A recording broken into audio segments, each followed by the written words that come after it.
గురువుగారు నమస్కారం. గురువుగారు నమస్కారం. గురువుగారు మామూలుగా మగవాళ్ళు మనకి నడుముకి నల్ల దాడం అంటే ఒక థ్రెడ్ అనేది కడతారు కదా, మరి ఆడవాళ్ళు ఎందుకు కట్టుకోరు? అది ఎందుకు కట్టుకోవడానికి గల ఆ శాస్త్రీయత ఏముంది, అందులో ఏం దాగుంది, ఎందుకు కట్టుకుంటారు? కట్టుకోకపోతే ఏమన్నా అవుతుందా? చెప్పండి గురువు. జాతకర్మ, పుట్టినటువంటి శిశువుకు జాతకర్మ చేస్తారు. మగవాడికి, ఆడవాళ్ళకు కూడా చేస్తారు. నామకరణం ఇవన్నీ కూడా చేస్తారు. పుట్టినటువంటి శిశువుకు మగవాడైతే కనుక 11వ రోజున మొలతాడు కడతారు. అది ఎందుకు కడతారంటే గ్రహచార విశేషము కాకుండా శరీరక సంబంధమైనటువంటి విషయాలలో వీర్య వృద్ధిని ఆపడానికి మొలతాడు. అంత అంతరార్థం ఉందా అందులో? నల్లదారం మూర్ధానం అంటే కింది నుంచి మూలాధారం నుండి సహస్రారం వరకు కూడా ప్రేరేపించేటువంటి నాడులు ఏవైతే ఉన్నాయో ఇక్కడి నుంచి ప్రారంభం అవుతుంటాయి, నాభి నుండి. కాబట్టి నాభి వ్యవస్థ అనేది సక్రంగా ఉండాలంటే ఈ మొలతాడు అనేది మగవాళ్లకు అవసరం. మొలతాడు అంటే వెండిది కూడా కట్టుకోవచ్చు, కట్టుకోవచ్చు, ఏదైనా దారంతో కట్టాలి ప్రప్రథమంగా, మొదటిదైతే. ఆ తర్వాత వెండిది ప్రత్యామ్నాయం అది వేసుకుంటారు. అంటే మొలతాడు దారంతో ఉంచుకొని వెండిది కూడా కట్టుకోవాలి. అంటే మీ ఎటు అంటే ఏ విధంగా అయినా కానీ నల్ల దారం పక్కా ఉండాలి. ఎరుపు నలుపు వాళ్ళ యొక్క రంగు ఇష్టాన్ని శరీరానికి పడేటువంటిది. కొంతమంది నలిపేసుకుంటారు, కొంతమంది ఎరుపు దారం ఉంటుంది మొలతాడు. మరి స్త్రీలు ఎందుకు కట్టుకోరు? స్త్రీలకు కట్టుకోవడమే లేదు. ఎందుకంటే గర్భసంచిలో ఉండేటువంటి ఏదైతే క్రిములు ఉంటాయో సంతానాన్ని కలిగించేయటానికి ఏదైతే మార్గాలు, ఆ యొక్క క్రిములు కానీ ఆ శుక్లాలు కానీ ఏవైతే ఉంటాయో ఆడదానికి నడుముకు తాడు బిగించడం వల్ల ఏమవుతుంది, గర్భోత్పత్తి కలగకుండా ఇబ్బందులు ఏర్పడుతుంటాయి. కాబట్టి ఆడవాళ్ళకి ఈ మొలతాడు అనేది బిగించారు.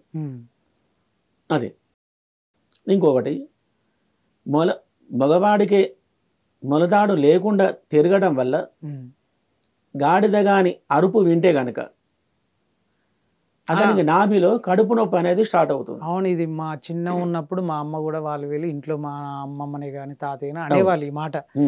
అరే అది థ్రెడ్ జారిపోయింది కట్టుకున్నా అన్న, లేకుంటే ఇట్లా అవుతుంది అని చెప్తారు. నిజమేనా? వాస్తవం భయపెట్టడానికి అన్నమాట. అది నిజమే, అది నిజమేనా? ఎందుకంటే శూల నొప్పి అనేది అప్పుడు స్టార్ట్ అవుతుంది. ఆ నొప్పి తగ్గదు, తర్వాత మొలతాడు కట్టినా కానీ తగ్గదు. అది జీవితాంతం అనుభవిస్తూ ఉండాలి. అందుకని మగవాడికి, ఇది ఆడదానికి సంబంధించినటువంటి విషయం కాదు. కాబట్టి మొలతాడు అనేది దానికి ప్రతీకగా నామకరణ రోజున కట్టేటువంటి తాడు కాబట్టి పవిత్రమైనటువంటిదిగా మనం భావించడం అనేది జరుగుతుంది. ఇప్పుడు ధర్మ సందేహాల్లో భాగంగానే అనుకోండి, ఇంట్లో దీపం పెడతారు దేవుని దగ్గర. మనం దీపం పెట్టేటప్పుడు దేవునికి దగ్గరికి ఆయన కనబట్టేట్టు అటు సైడ్ ఉండాలనా? ఇప్పుడు మనం వెలిగించేటప్పుడు మన దిక్కు చూస్తున్నట్టు ఉండాలనా, అక్కడ దేవుని దిక్కు చూస్తున్నట్టు ఉండాలనా? కానీ ఒత్తులు ఎన్ని పెట్టాలి? 2, 3, 5 ఎన్ని ఒత్తులు పెడితే శ్రేష్టం? అంటే కొందరికి ఇప్పుడు ఉన్న గృహిణులు కానీ కొందరికి ఈ విషయాలు తెలియదు. మరి 5 ఒత్తులు ఉంటాయి, 8 ఒత్తులు పెడతారు, 108 ఒత్తులు పెడతారు. ఇందులో అంతరార్థం ఏంది? ఆ విషయాలు తెలియజేయండి గురుగారు. మంచి ప్రశ్న ఇది. నిత్య దీపారాధనలు, దేవతార్చనలు, స్నానం చేసి శుచిగా ఉండి దేవతార్చన మనం చేసుకుంటుంటాం. ప్రప్రథమంగా మనకు వచ్చినటువంటి సందేహాలు అంటే దీపం ఎటు దిక్కు పెట్టాలి, ఎన్ని ఒత్తులు వేయాలి, ఎక్కడి దిక్కు చూడాలి, మన దిక్కు దేవుడి దిక్కు చూడాలా, లేకుంటే అన్ని వైపుల దీపాలు చూస్తుండాలా అనేటువంటి సందేహాలు ఎక్కువగా తరచుగా వచ్చే సందేహాలు ఇవి. చెబుతున్నా కానీ అది కొంతమందికి మనం వినిపించుకోరు. మరి కాబట్టి దేవతార్చన చేసుకునేటప్పుడు దీపం మీద ఏదైతే వెలిగిస్తామో అది 3 ఒత్తులు కానీ 2 ఒత్తులు కానీ 5 ఒత్తులు కానీ ఆ దీపం వెలిగించినటువంటి వెలుతురు కొంది ఆ ఒత్తి దేవుడి దిక్కే చూడాలి, దేవుడి పటం దిక్కు. అంటే సహజంగా మనకు తూర్పు దిక్కున పటాలు పెట్టేసుకొని మనం తూర్పు దిక్కు కూర్చొని ఇంట్లో దేవుడి గది అలా ఏర్పాటు చేసుకుంటాం. దేవుడి యొక్క ఒత్తులు దీపారాధనని దేవుడి దిక్కే చూస్తుండాలి, మన దిక్కు చూడొద్దు. అది దేవుడికి వీపు భాగం అవుతుంది దీపారాధన.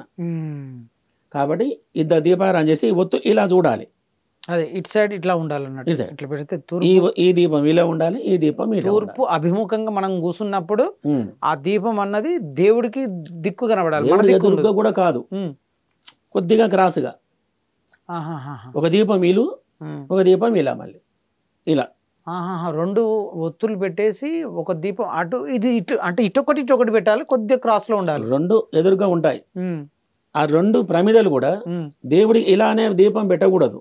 ఉమ్, ఒత్తులు అంటే దేవుడి దిక్కే చూడాలనే కాదు. ఉమ్, ఆ దీపము కొద్దిగా ఇలా క్రాసులుగా, ఉమ్, ఒకటి ఈశాన్యం దిక్కు చూస్తుంది, ఉమ్. ఒకటి ఆగ్నేయ మూలకు చూస్తుంది. ఆహాహా, అర్థమైంది. ఇట్లా 2 ఇట్లా కుందు ఇలా ఉంటే ఉమ్. ఇట్లా చూస్తున్నట్టుగా వెలగాలి. కొద్దిగా అందరు ఇట్లా జాయింట్ చేసి పెడతారు గురువు గారు. అలా అది దీపం మనం వెలిగించినాము, ఆ ఒత్తి వెలుగుతుంది. ఆ ఒత్తి వెలిగినట్టు ప్రమిద మనం ఇలా పెడతాం, ఒక ఒత్తి ఇలా పెట్టేసి ఇలా పెడతాం. మనం పెట్టినప్పుడు ఆ దీపం వెళ్తురు దేవుడికి తగులుతుంది. అలా చక్కగా కాకుండా ఆ ప్రమిదను కొద్దిగా ఇలా తిప్పుకుంటాం. దీపం ప్రమిద ఇలా, ఒక దీపము ఆగ్నేయం చూస్తుంది, ఒకటి ఈ మూలకు చూస్తుంది. మనం దీపం దేవుని దగ్గర పెట్టేది ఒకటే కదా, 2 దీపం తల పెట్టి ఒక దాంట్లో కదా మరి. 2 ఉండాలి, అక్కడో ప్రమిద ఉండాలి, ఇటో ప్రమిద ఉండాలి. ఓహోహో, ఇప్పుడు 2 అది కూడా ఉందా? 2 2 పెట్టాలి. 2 ప్రమిదలు దీపాలు, అంటే అక్కడ 2 ఇక్కడ 2 ఒకటొకటి ఒక్కొక్కటి పెట్టొచ్చు. ఒక ప్రమిద ఇక్కడ, ఒక ప్రమిద అక్కడ. అంటే దీపపు కుందులు అనేది పెట్టాలా? దీపం కుందులు జోడి పెట్టాలంటారు కదా. జోడైతే మట్టి పాత్రలో ఉన్నప్పుడు, అదే మట్టి పాత్రల గురించి చెప్తాను. మట్టి పాత్రలు అయితే అటు 2 ఇటు 2 పెట్టాలి. 2 ఉండాలి. 4 మొత్తం 4 పెట్టాలి. 4 ప్రమిద, ఇటు ఒకటి అటు ఒకటి. అంటే ఆగ్నేయం చూస్తున్నట్టు ఒకటి, ఈశాన్యం ఇక్కడ కుబేర స్థానాన్ని చూస్తున్నట్టు కనబడాలి. ఓకే గురు. ఇదొకటి. దాని సాధ్యం త్రివర్తి సంయుక్తం వన్నినా యోజితం మయ. అంటే సాధ్యం అంటే నెయ్యిలో ఆజ్యయుక్తంగా 3 ఒత్తులు వేయాలి. అసలు లెక్క ప్రకారంగా 3 ఒత్తులు, ఇచ్ఛాశక్తి, జ్ఞానాశక్తి, క్రియాశక్తి.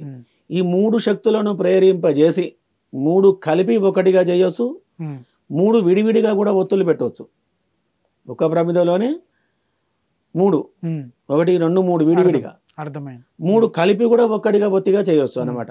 అందుకని దీపాలు ఎప్పుడు కానీ 3 ఒత్తులు వేసి, నెయ్యి ఉంటే నెయ్యి, నూనె ఉంటే నూనె, ఏదైనా కానీ ఆముదం ఉంటే ఆముదం, ఏదైనా నూనె పదార్థంలో 3 ఒత్తులు వేసి దేవుడికి ఎదురుగా ఉండేటట్టుగా దీపారాధన చేసి, మనసులో మీరు ఏదైతే కోరిక కోరుకుంటున్నారో ఆ భగవంతుని కోరిక. ఏ నూనె శ్రేష్టం గురువు గారు? ఆముదం మంచిది, ఆముదం, నెయ్యి మొదటి స్థానంలో.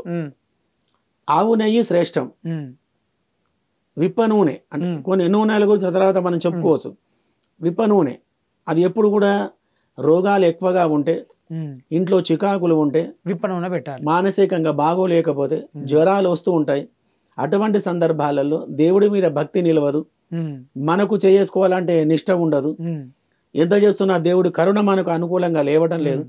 కాబట్టి అటువంటి సందర్భాలలో విప్ప నూనెతోటి దీపారాధన చేసుకుంటే, విప్ప నూనె దానివల్ల మంచి అనేది జరుగుతుంది. మరి కాబట్టి ఈ విధంగా దీపారాధన గురించి ఇంకొకరి విషయంలో తెలుసుకుందాం. కాబట్టి దేవుడికి ఎదురుగా దీపాలు పెట్టి మనసులో ఉన్నట్టు సంకల్పం చెప్పుకోవడం వల్ల మంచి అనేది మనకు జరుగుతుంది.